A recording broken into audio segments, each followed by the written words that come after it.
Bonsoir à toutes et à tous et bienvenue sur El Marharibiya. Quel plaisir de vous retrouver. Il est 19h11.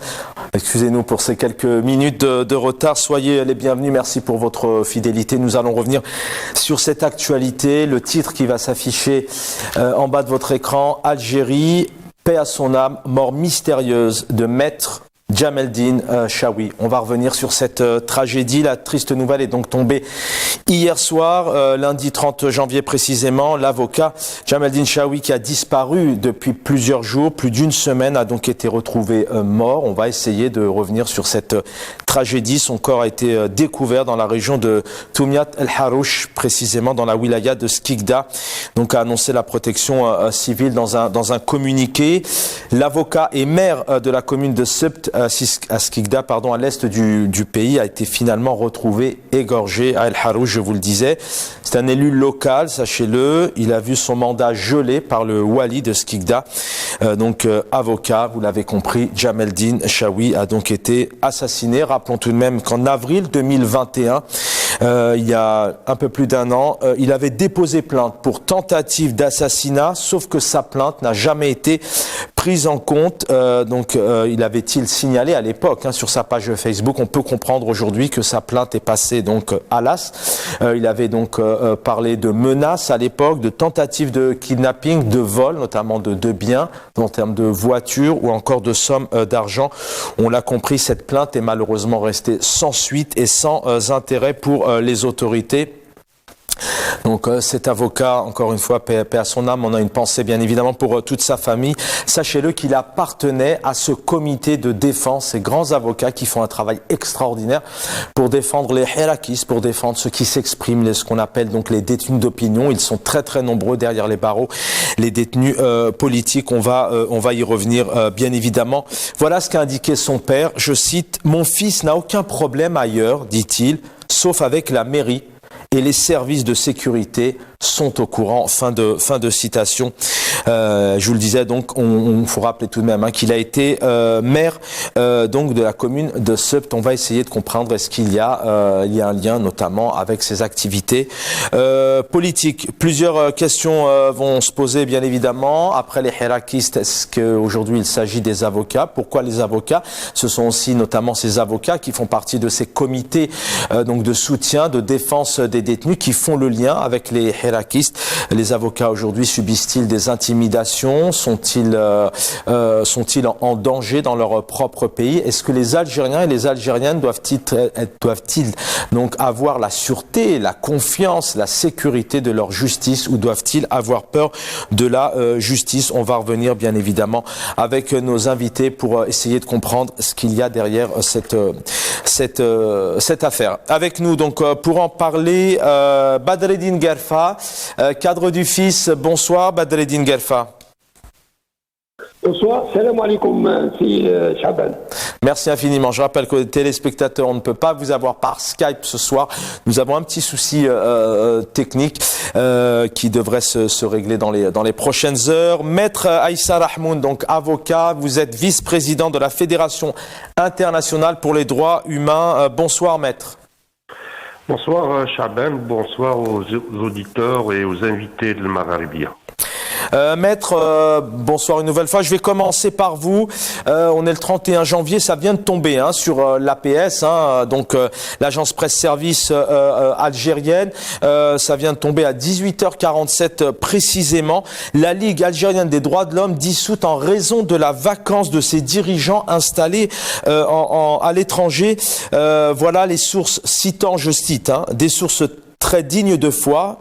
La journaliste algérienne Leïla Haddad, dont vous pouvez retrouver officiellement cette dépêche sur l'APS, a indiqué dans une publication, je recite, que la Ligue algérienne des droits de l'homme a été dissoute sur décision de la justice en raison de la vacance de ses dirigeants.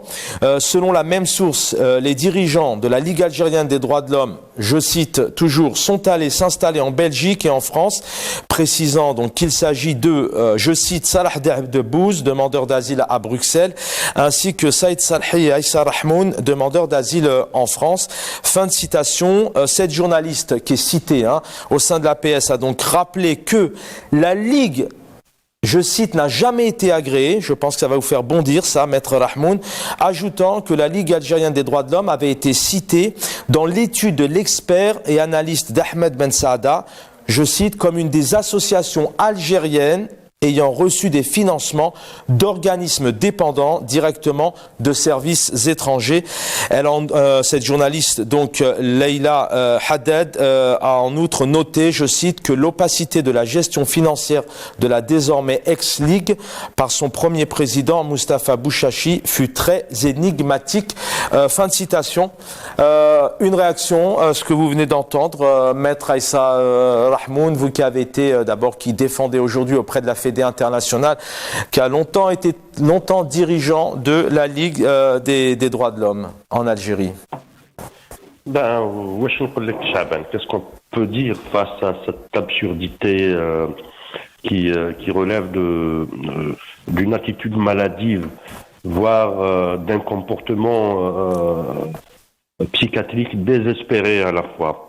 Quand on voit un organe de presse officiel qui est l'APS, qui est l'organe central de la communication de l'État algérien, faire appel à une source ou à une ressource, les deux à la fois, d'une journaliste qui, même cette journaliste était dénigrée par la même agence à un certain moment, et d'une autre part, des allégations, des informations mensongères.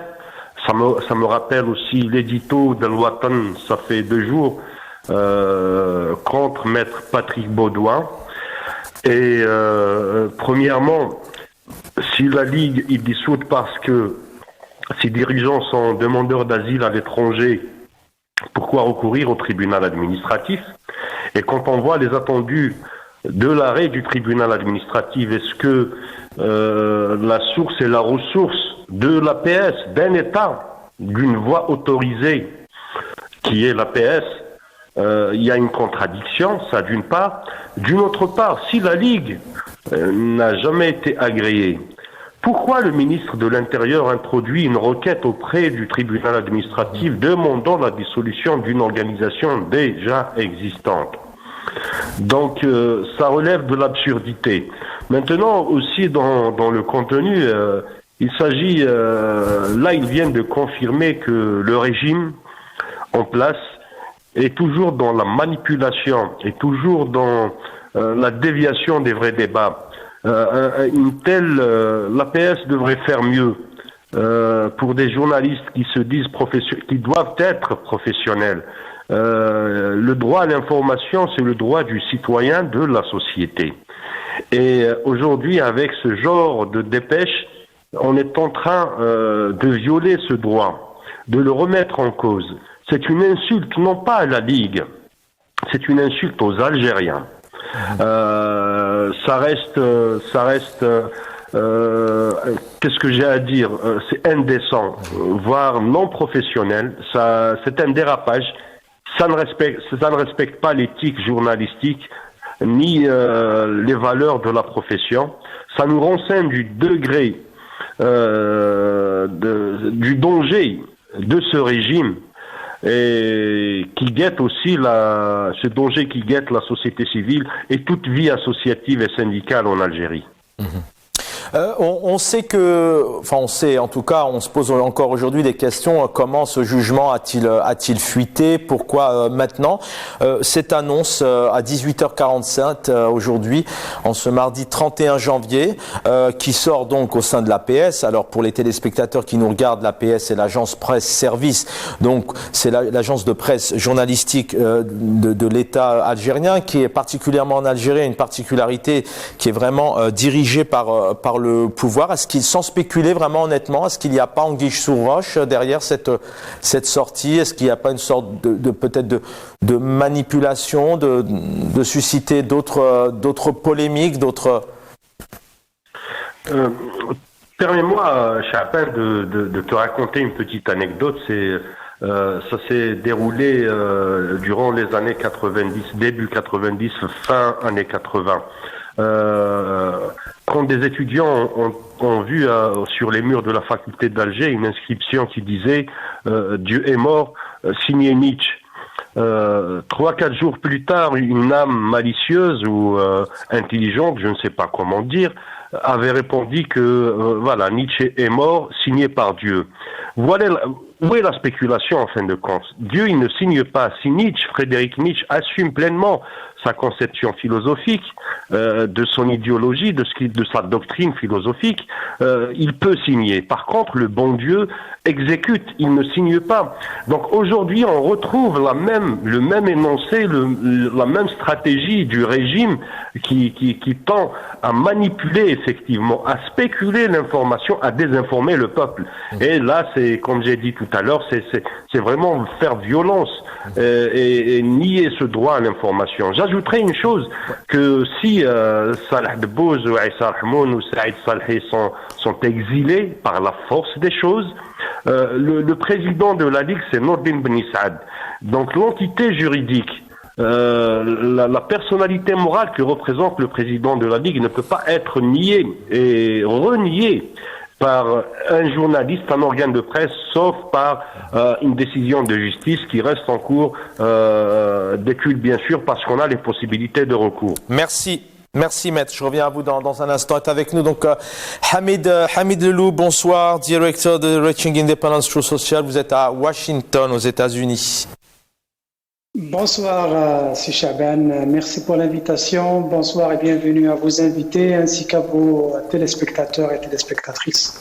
Voilà, la magie de nos équipes en régie. On a retrouvé le Skype. Merci encore une fois aux équipes qui font un travail formidable dans l'ombre. Hamid Lelou, une réaction sur cette... on va revenir bien évidemment. On va parler de justice. Même, il y avait un lien tout de même avec, encore une fois, cette ligue qui a été dissoute comme ça sans que la ligue ne soit au courant. Donc c'est toujours cette justice. Je posais cette question tout à l'heure. Est-ce que les Algériens, les Algériennes, les partis politiques, les ONG doivent-ils s'assurer de la confiance, de la sécurité de leur justice. La justice est faite pour notamment accompagner, sécuriser, mettre le droit et est-ce que tout le monde ait justice dans un pays.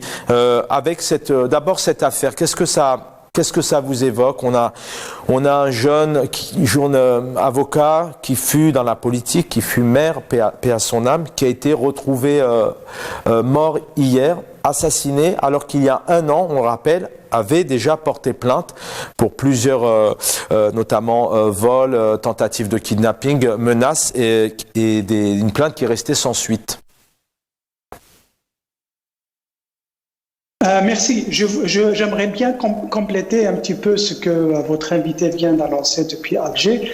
Il a dit beaucoup de choses sur lesquelles je suis en total agrément, comme on dit. Il faut savoir que la justice algérienne, comme les deux questions sont liées, on a affaire à un régime rentier. Et quand il y a un régime rentier, il y a clientélisme dans les corporations. Et en ce moment, c'est ce qui se passe avec les journalistes, la PS. Donc, c'est une corporation cliente. Il y a des gens de l'État ou bien dans les institutions de la corporation qui sont dociles et qui sont au service de ce régime. Maintenant, pour revenir aux avocats de manière générale, le régime, depuis le Hirak, s'est attaqué aux activistes en premier lieu et aux politiciens qui étaient avec le Hirak. En deuxième lieu, il s'est attaqué aux associations, dont RAJ et maintenant l'Association des droits de l'homme. Et en même temps, ils essaient de récupérer les personnes ou bien d'introduire d'autres personnes pour les faire montrer comme des activistes indépendants. Et en troisième lieu viennent les avocats. Pourquoi en troisième lieu? Parce que les avocats, comme dans tous les pays, même les pays autoritaires, les avocats quand même bénéficient d'une certaine immunité qui les protège, même si on est dans un état de non-droit. Et là, ils s'attaquent aux journalistes et on l'a vu avec l'assassinat de Ziddam et peut-être l'assassinat de cet jeune avocat est lié aussi à des activités. Et justement maintenant, pour revenir à ce jeune avocat, comme vous l'avez annoncé, c'est un avocat, c'est un élu local, ses activités ont été gelées par le Wali, mais il y a deux choses, moi je me suis amusé un petit peu à faire quelques recherches, il y a deux choses qui m'ont intrigué. Premièrement, il était très actif et vraiment, il faisait un travail de terrain extraordinaire. J'invite les Algériens à faire googler son nom. Il y a des vidéos qui montrent qu'il est actif, qu'il allait voir les gens, qu'il posait des questions et qu'il soutenait leur dossier pour faire des choses. Ça, c'est un. Numéro 2, il a fait une chose aussi. Je suis tombé sur une vidéo, sa vidéo à lui, où il avait fait une conférence académique à l'université de Skikda. Et là, il a parlé d'un sujet qui n'était pas prévu. Il devait parler des entreprises et des micro-entreprises. Et puis, dans l'audience, ils ont posé des questions sur les startups.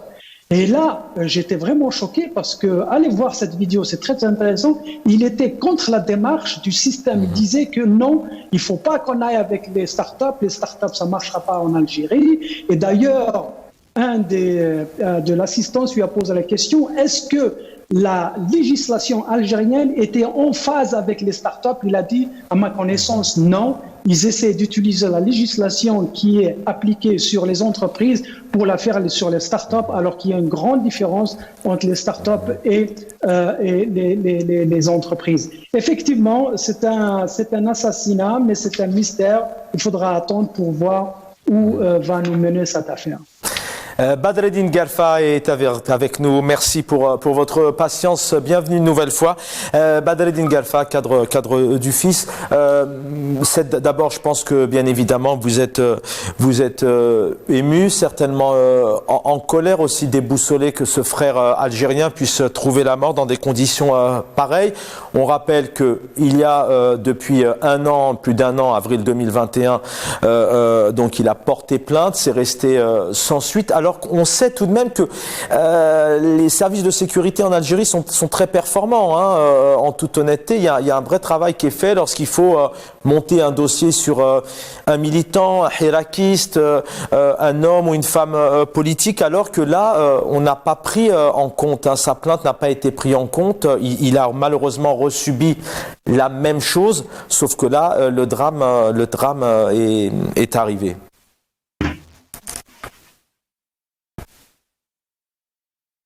Alors, voilà. Je salue vos invités et je salue tous les téléspectateurs qui suivent votre émission. Premièrement, Rabbi Yarham, ce jeune avocat, maire d'une petite ville, Madine Sebt, Rabbi Yarhamou, ou Rabbi Yakhlifou fi ahlu mal wa waladou, Inch'Allah Rabbi yarzuq ahla wa sabr wa silwan. Je commencerai mon intervention par une petite anecdote. Je me souviens, un certain nombre d'années, mon fils Zakarian Kelfri est en prison maintenant. Il avait, avec d'autres militants, créé une cellule de défense des blogueurs. Et ils étaient affiliés normalement à la Ligue algérienne de défense des droits de l'homme. Et à cette époque-là, Salah Debbouz, qui était le président, Salah Debbouz devait signer, je pense, chaque semaine, devait monter à Ghaldaya pour signer parce il devait signer chaque semaine au tribunal de Ghaldaya. J'avais dit à mon fils, pas pour le décourager, mais pour lui montrer que nous étions dans un état de non-droit. Je lui avais dit, écoute mon fils, c'est bien de militer, mais je t'invite à continuer, mais regarde, dans ce pays-là, dans cet état-là de non-droit, la Ligue algérienne de défense des droits de l'homme, qui a un travail normalement depuis des années, qui fait un travail remarquable pour la défense des droits de l'homme, voilà, son président, il doit signer, lui-même il est poursuivi. D'ailleurs, il a fini, Salah Debbouz, par quitter le pays, comme l'a fait votre invité maintenant, Salah Moud et Saïd Salhi, et comme le font des dizaines d'Algériens. Donc, quand on vit dans un état de non-droit, c'est ça le résultat. N'oubliez pas, nous sommes en ce mois de janvier, en ce mois de février, et à février, a commencé l'escalade de ces aventuriers qui ont commencé le 11 janvier 92, cette escalade. Et l'escalade, malheureusement, elle continue jusqu'à après le 22 février 2019. Maintenant, quand des membres de la Ligue doivent quitter le pays, quand les jeunes doivent quitter le pays, quand il y a des journalistes en prison, quand il y a des avocats qui sont assassinés, comme ça, comme il y avait Zeddam Rabbi Rahmou Qbel, c'est-à-dire c'est tout à fait l'escalade et c'est pas une surprise. Un État, c'est pas une surprise. Malheureusement, c'est pas une surprise. L'homme, c'est ce jeune avocat. Demain, c'est l'autre. Et après, c'est moi, et après, c'est mon frère, c'est mon cousin, c'est ce militant. Badreddine, je crois. Badreddine Galfa, tout à l'heure, on a Hamid Delelou qui nous disait effectivement les Algériens et les Algériennes, citoyens, citoyennes. Il y a les associations Raj, Bab el Oued, la Ligue algérienne des droits de l'homme est une ONG. On pourrait en citer d'autres. Les partis politiques. Maintenant, malheureusement, c'est autour des avocats. C'est parce qu'ils font le lien avec les hirakistes, parce que ils sont défenseurs des droits de l'expression.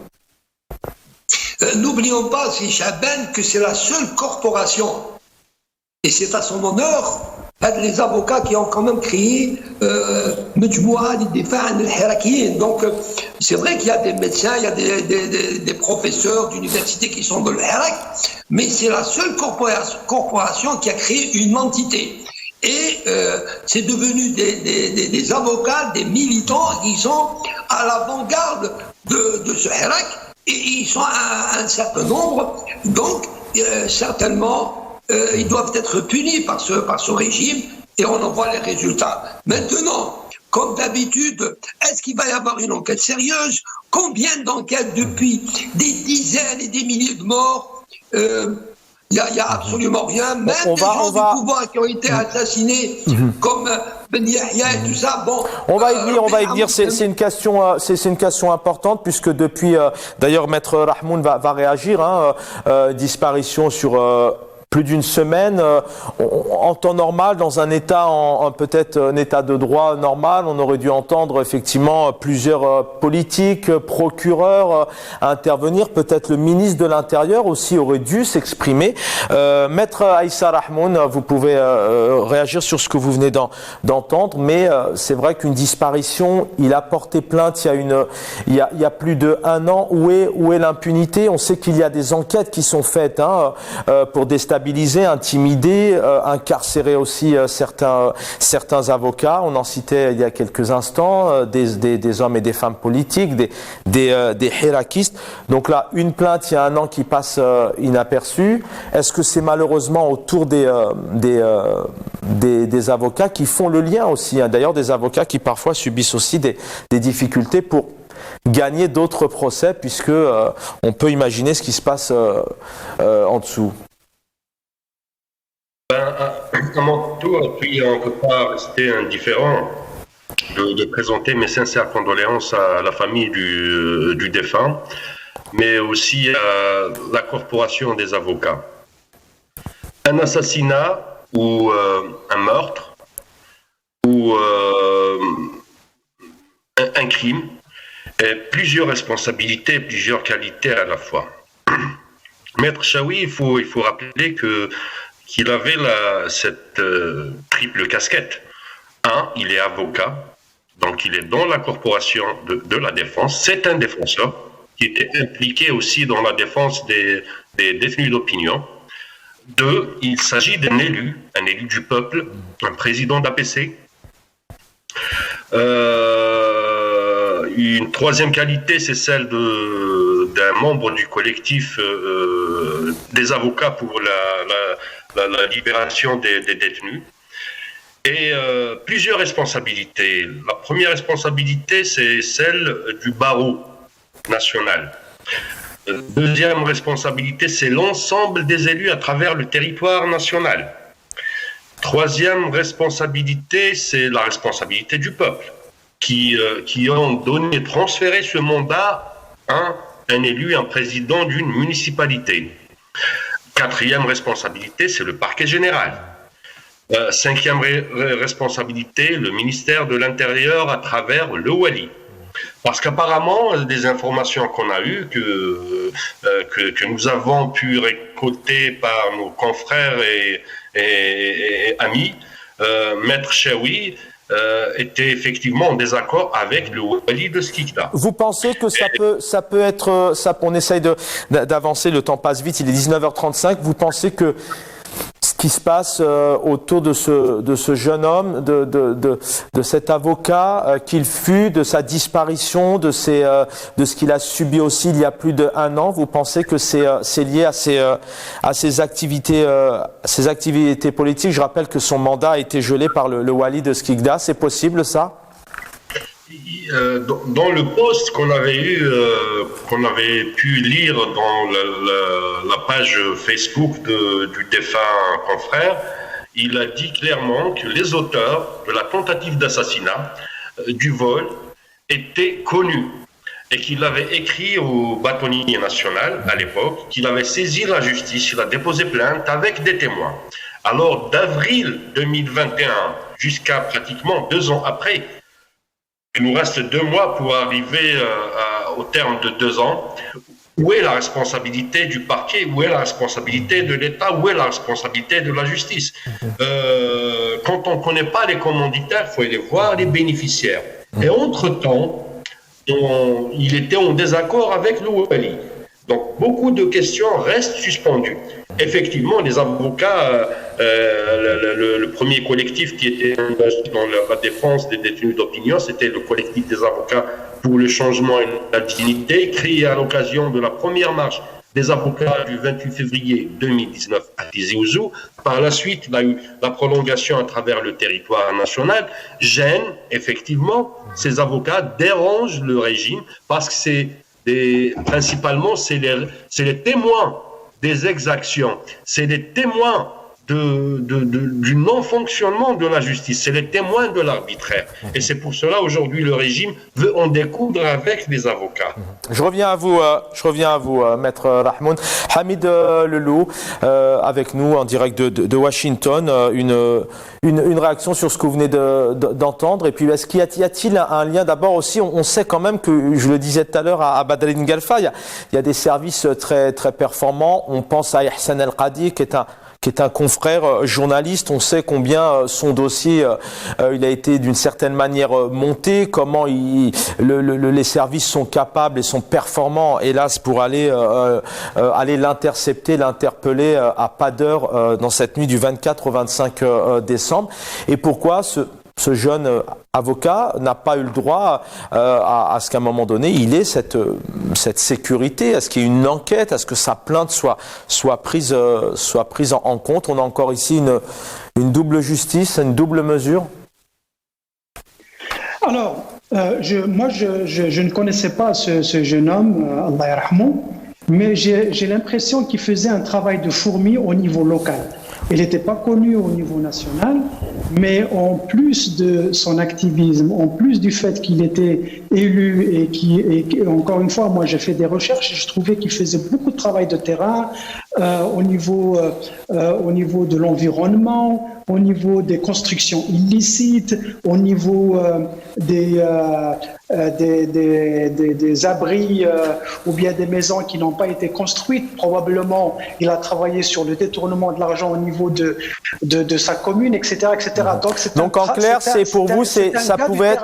pouvait être quelqu'un qui salissait l'image du pouvoir, en tout cas l'image que veut se donner le pouvoir et veut donner. Sans le vouloir. Moi, je suis sûr que son intention, c'était d'aider le peuple, d'aider les gens. Il était très proche parce que il était même très.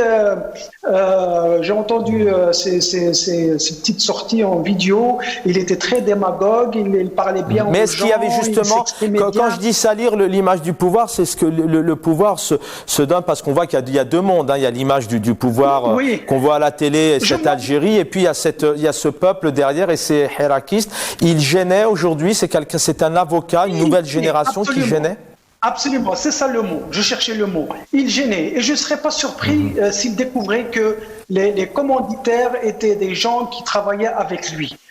Tout le monde n'était pas content de son travail. Apparemment, lui, il était honnête, il était sincère, il voulait que le changement arrive.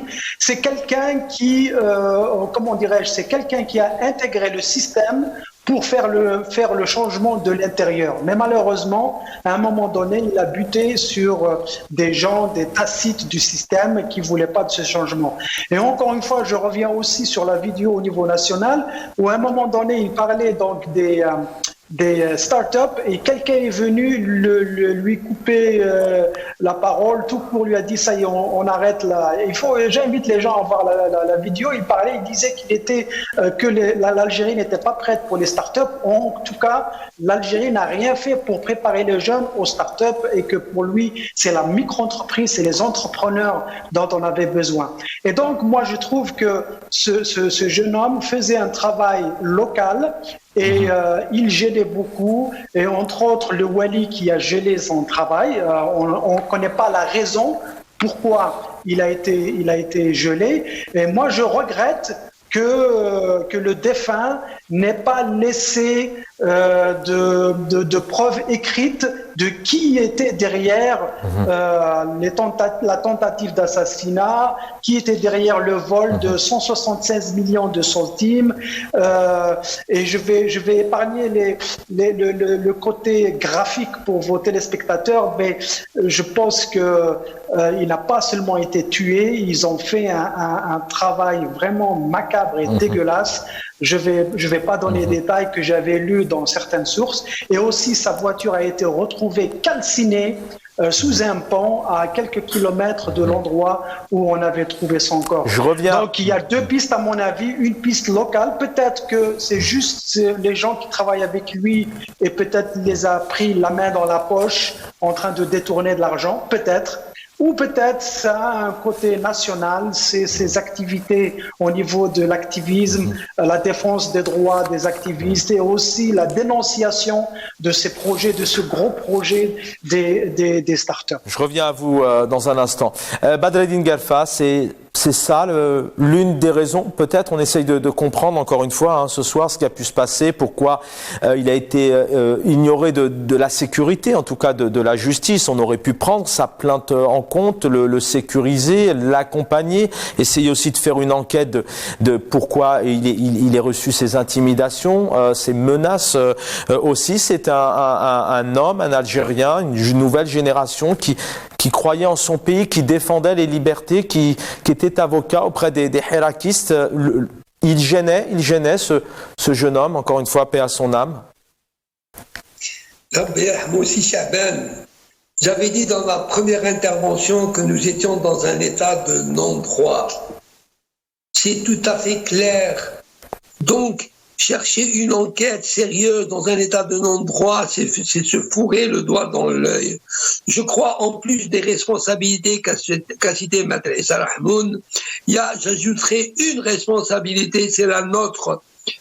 Les partis politiques, les hommes politiques, les hiérarchistes connus, il n'y a même pas un communiqué commun.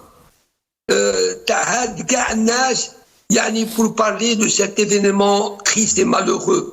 Tant que l'on a sectine, tant qu'on se tait, depuis déjà des dizaines d'années, ça fait très longtemps qu'ils ont commencé cette escalade. Quand ils ont dissous le fils, c'est pas parce que je suis du fils, mais parce que lorsqu'ils ont dissous le fils, on s'est tu. Quand le MDA est parti de la scène politique, on s'est tu. Quand ils ont, ces derniers temps, quand ils ont dissous Raj, on s'est tu. Quand ils essayent de dissoudre le MDS, on se tait. On se tait. Tant qu'on se tait, l'escalade continuera. Jusqu'à quand politique, le militantisme quand même, on doit se serrer les coudes. On doit se serrer les coudes en tant que hiérarchiste, ou en tant que politicien, ou en tant que parti, ou en tant que militant des droits humains. On doit se serrer les coudes ensemble, comme l'a fait le Hirak dans la rue, au niveau populaire, pour continuer ce militantisme. C'est ça le problème. Si on veut que l'état de droit il dit, on doit militer pour le devoir de vérité, de mémoire et de justice. Pas uniquement pour mettre à Achour Birahmou, mais tout ce qui se passe en Algérie. Ça doit être notre credo en tant que militant. Pour moi, c'est notre seul notre seul يعني هذا هو الحاجة الوحيدة اللي نتحكموا فيها pour gêner ce pouvoir. Il est en train de faire ce qu'il veut. Il est en train de maltraiter les Algériens à travers le qada, à travers même l'I'lam maintenant. Il est sous sa botte, il fait ce qu'il veut, il assassine ce qu'il veut depuis des décennies. Il يدخل الحبس qui il veut. قال هذا يدير التهم à qui il veut et comme il veut. Donc c'est quand même un grand problème. اليوم notre يعني ماناش هنا باش نديروا des analyses فقط. On doit passer à l'action pacifique, unitaire, باش نعرفوا براو بلادنا راهي في خطر حقيقي. بلادنا راهي في خطر حقيقي. علاش؟ Le sacrifice doit être commun. Les hommes politiques doivent être prêts à se sacrifier pour que se libère l'Algérie. L'Algérie comme l'ont fait nos aînés. Nos aînés en 54, ils se sont bien sacrifiés. Zabana Wallah, Rabbi Yarhamou, Ben Boulhid ou Ben Mehdi, c'est pour qu'on vive le bled libre, dans un état véritablement de quoi. Pardon. المشكلة هنا مش المشكلة في le régime ne fera jamais une enquête sérieuse. Souvenez-vous, quand il y a eu, dans les années 70, un jeune homme a été kidnappé, c'était le fils du directeur de la Banque centrale, je crois, M. Temmem. Deniat Gelbet au niveau populaire, je me souviens, j'étais jeune à l'époque. اليوم حبوا يرجعونا depuis déjà des décennies ناس تموت امر عادي ناس تدخل الحبس امر عادي جورناليست يدخل الحبس امر عادي افوكا يقتلوه امر عادي جورناليست يموت في الحبس امر عادي ناس كي كروبين سون بريزون امر عادي نو سي شوز لا ماهمش عاديين سي شوز لا قاعدين ils sont en train d'enterrer le pays, ils sont en train d'enterrer le pays, son état, ses institutions. رانا ورانا رايحين هذا وانا نقول جو في نقول من فؤادي من اعماقي من وجودي للسياسيين. On doit se réveiller parce que بلادنا finalement راهي في خطر حقيقي et j'ai bien peur pour notre pays, j'ai bien peur pour la dislocation de ces pays dans un environnement international ماهوش مليح. Et le pétrole ou le gaz qui existe, là في حاسم سعود وفي le sud, راهو تحت انظار les puissances occidentales. Merci. Je vous assure, comme un se par les côtes, j'ai bien peur que notre pays يروح يتقسم et on verra les États-Unis في حاسم سعود. Merci Badrine Guelfa. Voilà, vous avez rattrapé votre temps de parole. Maître Aïssa Rahmoun, on sait combien d'heures vous avez donné avec d'autres confrères pour justement accompagner, aider ces détenus, ces hirakistes. On a Brahim Younsi qui est Boukhalifa Ben Mahmal sur ce plateau en direct samedi qui nous parlait de cette justice du banditisme, pour citer et reprendre le terme, puisque cette dissolution elle a été faite en catimini sans que personne ne soit au courant de rien et encore moins les concernés, c'est-à-dire la Ligue algérienne des droits de l'homme. Que faut-il faire demain? C'est parce que quelque part, est-ce que ce n'est pas aussi un frein de dire à ces avocats, de dire ok, travaillez dans un secteur, mais ne vous préoccupez pas des libertés? Oui, d'une part, écoutez, il y a aussi un problème dans la corporation parce que le statu quo, je dirais que le statu quo en Algérie rassure et il est assumé pleinement par ces catégories sociales et professionnelles à la fois. Ça rentre dans le quotidien des médecins, des avocats, des ingénieurs, des architectes, etc., qui ne sont pas impliqués politiquement forcément, évidemment. Du coup, donc, le statu quo pourrait arranger beaucoup de ces catégories sociales. Il y a aussi un état d'esprit, parce que beaucoup croient que le barreau national, les barreaux en général, les ordres en général, les architectes, les médecins, les pharmaciens, les avocats, considère ces organisations comme étant des organisations de masse comme l'UGTA, l'UGCA, l'UNEA, l'UGA, toutes les organisations de masse qui font la périphérie du régime. C'est un faux. C'est une tendance, c'est une conception qui est très fausse. Pourquoi? Parce que aujourd'hui, si les barreaux, si les ordres n'acceptent pas le rôle positif, bien sûr, de jouer le rôle positif autant que société civile, autant qu'acteur du changement, de progrès et de développement. Les mentalités ne peuvent pas changer.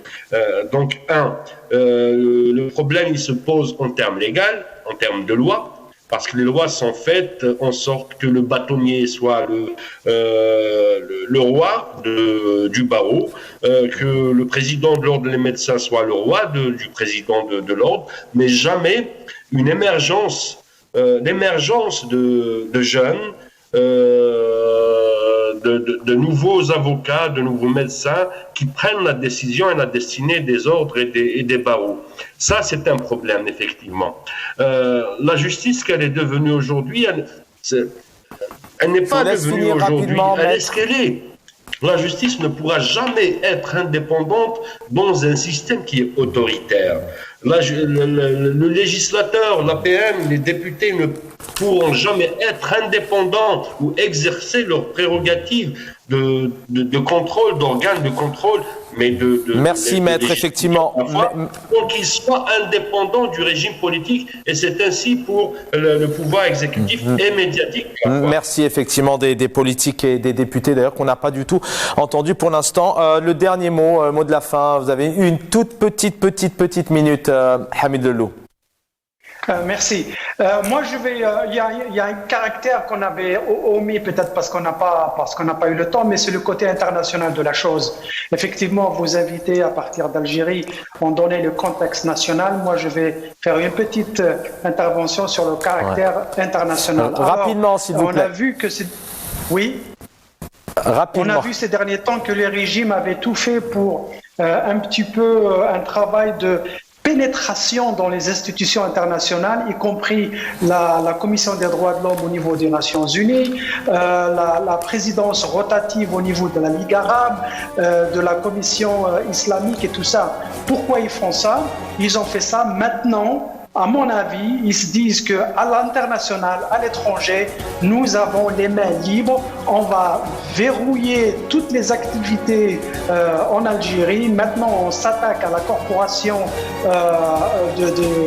des avocats parce que personne ne pourra se plaindre, parce qu'ils ont déjà mis la main basse sur ces positions à l'international. Merci. Merci pour cette analyse. Merci infiniment à tous les trois, Badreddine Guelfa, Maître Aïssa Rahmoudi, Hamid Lelou, merci l'équipe en régie, le programme continue.